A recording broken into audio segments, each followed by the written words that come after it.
नमस्कार मेरे प्रिय श्रोतागण। आज हम आप सभी को पुरुषोत्तम मास महात्म्य कथा अध्याय 8 सुनाने जा रही हूँ।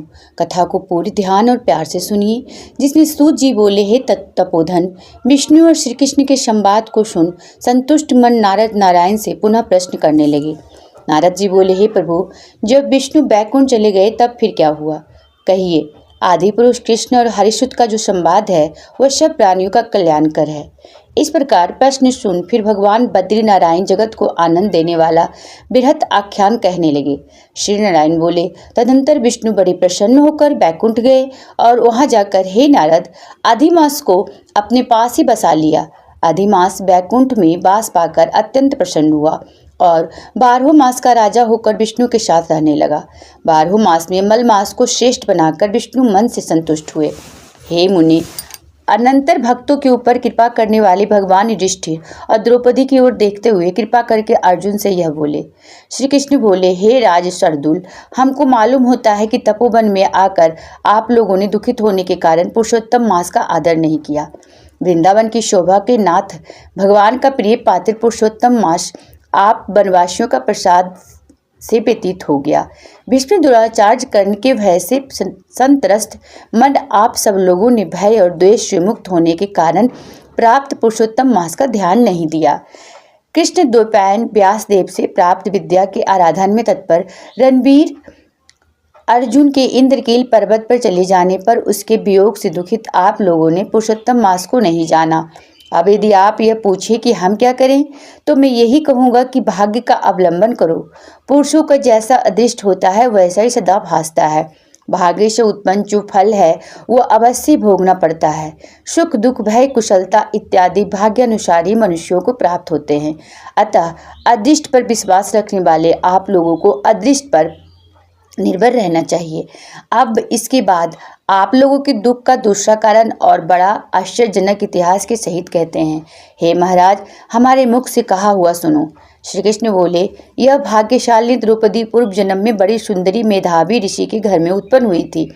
समय व्यतीत होने पर जब 10 वर्ष की हुई तब क्रम से रूप और लावण्य से युक्त अति सुंदरी और आक्रांत नेत्र से शोभामान हुई। चातुर्य गुण से युक्त यह अपने पिता की एकमात्र इकलौती कन्या थी।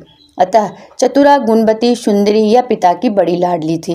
मेधावी ने सदा लड़के की तरह इसे माना, कभी भी अनादर नहीं किया। यह भी साहित्य शास्त्र में पंडिता और नीति शास्त्र में भी प्रवीणा थी। इसकी माता इसकी छोटी अवस्था में ही मर गई थी। पिता ने ही प्रसन्नता पूर्वक पाला पोसा था। पास में रहने वाली अपनी सखी के पुत्र पौत्र आदि सुख को देख इसको भी स्पृहा हुई और तब यह सोचने लगी, हमें भी यह सुख कैसे प्राप्त होगा। गुण और भाग्य का निधि सुख देने वाला पति और सत्पुत्र कैसे होंगे।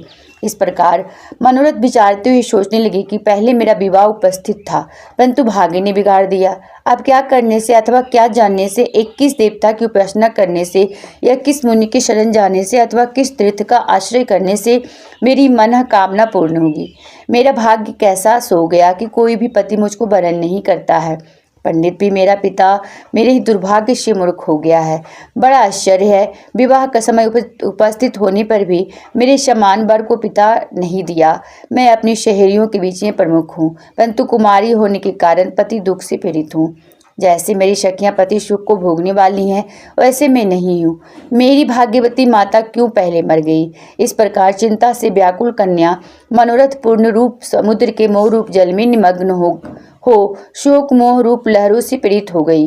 इसके पिता मेधावी ऋषि भी कन्यादान के लिए कन्या के समान वर ढूंढने हेतु देश विदेश भ्रमण करने के लिए निकले, परंतु कन्या के अनुरूप वर न मिलने पर अपने मनोरथ में निराश हुए। कन्या के और अपने भाग्य से कन्यादान रूप संकल्प के पूर्ण होने से दैवयोग के कारण बड़ा भारी दारुण ज्वर उन्हें आ गया।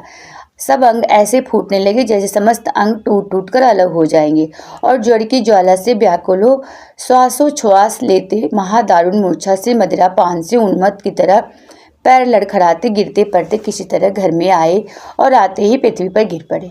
भय से विह्वल कन्या जब तक पिता को देखने आए तब तक कन्या को स्मरण करते हुए मेधावी मुनि मरणासन हो गए।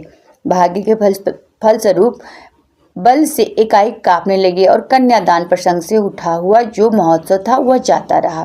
तदंतर पहले किए हुए गृहस्थ आश्रम धर्म के परिश्रम के प्रभाव से संसार वासना को त्याग कर भगवान में चित्त को लगाने लगी। उस मुमुष मेधावी ऋषि ने शीघ्र ही नीलकमल के समान श्याम त्रिवरी से सुंदर आकृति वाले श्री पुरुषोत्तम हरि का स्मरण किया। हे रास के स्वामी, हे राधा रमन, हे प्रचंड भुजदंड से दूर से ही देवताओं के शत्रु दैत्य को मारने वाले, हे अति उग्र दावानल को पान कर जाने वाले, कुमारी गोपिकाओं के उतारे हुए वस्त्र को हरण करने वाले, हे श्री कृष्ण, हे गोविंद, हे हरे, हे मुरारी, हे राधेश, हे दामोदर, हे दीनानाथ, मुझ संसार में निमग्न की रक्षा कीजिए। इंद्रियों के ईश्वर आपको प्रणाम है। इस प्रकार मेधावी के वचनों को दूर से ही सुनकर श्री भगवान के दूत चटपट मुकुंद लोक से आए और उस मरवी मुनि को हाथ से पकड़कर ईश्वर के चरणा कमलों में ले गए।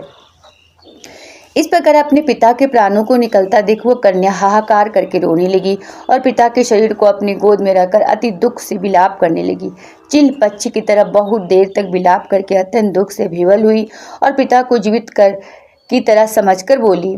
बाला बोली, हाय हाय पिता, हे कृपा सिंधु, अपनी कन्या को सुख देने वाले मुझे आज किसके पास छोड़कर अपने बैकुंठ सिधारे हैं। हे तात, पितृहीन मेरी कौन रक्षा करेगा। आज मेरे भाई बंधु आदि माता आदि कोई भी नहीं। हे तात, मेरे भोजन वस्त्र की चिंता कौन करेगा। कैसे मैं रहूँगी इस शून्य वेद ध्वनि रहित निर्जन वन की तरह आपके घर में। हे मुनिश्रेष्ठ, अब मैं मर जाऊँगी, ऐसे जीवन में क्या रखा है। हे कन्या, मैं प्रेम रखने वाले पिता, हे तात, विवाह विधि बिना किए ही आप कहाँ चले गए। हे तपोनिधे, अब यहाँ आइए और अमृत के समान मधुर भाषण कीजिए। क्यों आप चुप हो गए।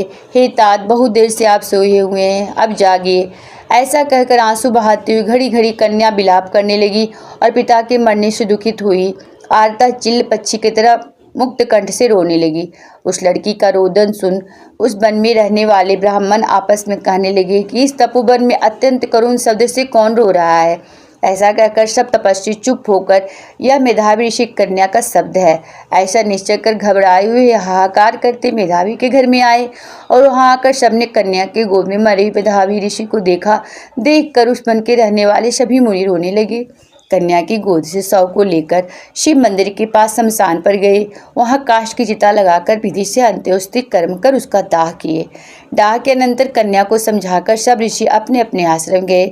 इधर कन्या भी धैर्य धारण कर यथाशक्ति क्रिया के लिए द्रव्य खर्च किया। इस प्रकार पिता के मरण क्रिया को करके इस तपोवन में निवास करने लगी और पिता के मरण रूप दुखाग्नि से जलती हुई अंबा की तरह व्यथित होते हुए बछड़े के मर जाने से जैसे गौ चिल्लाती है और खाती नहीं दुर्बल होती है, वैसे ही बाला भी दुखित हुई। आगे की कथा हम आपको अगले अध्याय में सुनाएंगे। तब तक के लिए राधे राधे।